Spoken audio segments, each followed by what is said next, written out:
يلا يلا يلا دكتور بي الوجع راح مالي يا رجل. يا ابو الشيخ. يا لطيف يا لطيف. السلام عليكم ورحمه الله وبركاته. اول شيء اليوم بدي اسوي معك مشكله ان شاء الله، بس بدي الشباب يشاركوا هذا المقطع. يا لطيف خير. مشكله كبيره بيني وبينك اليوم بدها تصير. يا حجي مطروب. ايش عم تسوي يا ابو الشيخ؟ يلا يلا دكتور هي الوجع. تعال سبحان شوف هذا الله. الشام شكل بدي انطرب انا. اتق الله يا ابو الشيخ، اتق الله. بس هلا فهمت شلون هيك نزلت؟ نزلت الحمد لله رب العالمين، بس لكن بدي اسوي معك مشكله لانه هذا الامر بيطلع لي من تحت الارض وانت بتنزل لي من وين؟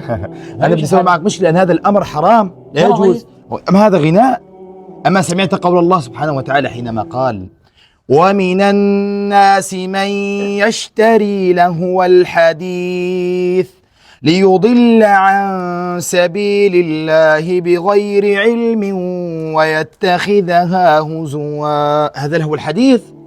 انت مثل حكيتك يا ابو الشيخ، هلق عم يسمع قرآن، عم يسمع حديث عن النبي صلى الله عليه وسلم. اغنية الشامي هاي كلها عم تسمع عليها، مو بس انا عم تسمع عليها، كل العالم عم تسمع اغنية الشامي الجديدة دكتور. هذا مزامير الشيطان.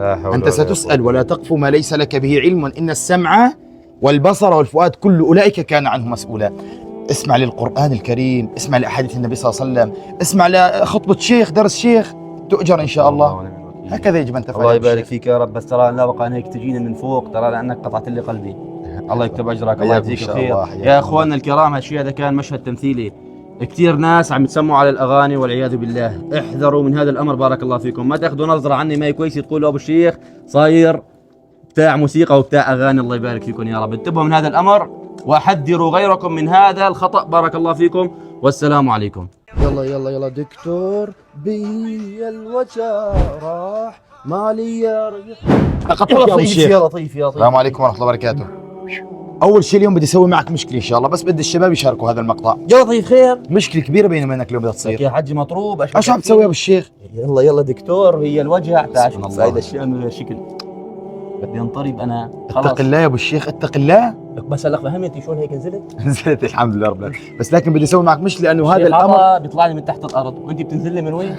انا بدي اسوي معك مشكله لان هذا الامر حرام لا يجوز. اما هذا غناء. اما سمعت قول الله سبحانه وتعالى حينما قال: ومن الناس من يشتري لهو الحديث ليضل عن سبيل الله بغير علم ويتخذها هزوا. هذا هو الحديث. انت مثل حكيتك يا ابو الشيخ، هلق عم يسمع قرآن، عم يسمع حديث عن النبي صلى الله عليه وسلم. اغنية الشامي هاي كلها عم تسمع عليها، مو بس انا عم تسمع عليها، كل العالم عم تسمع اغنية الشامي الجديدة دكتور. هذا مزامير الشيطان.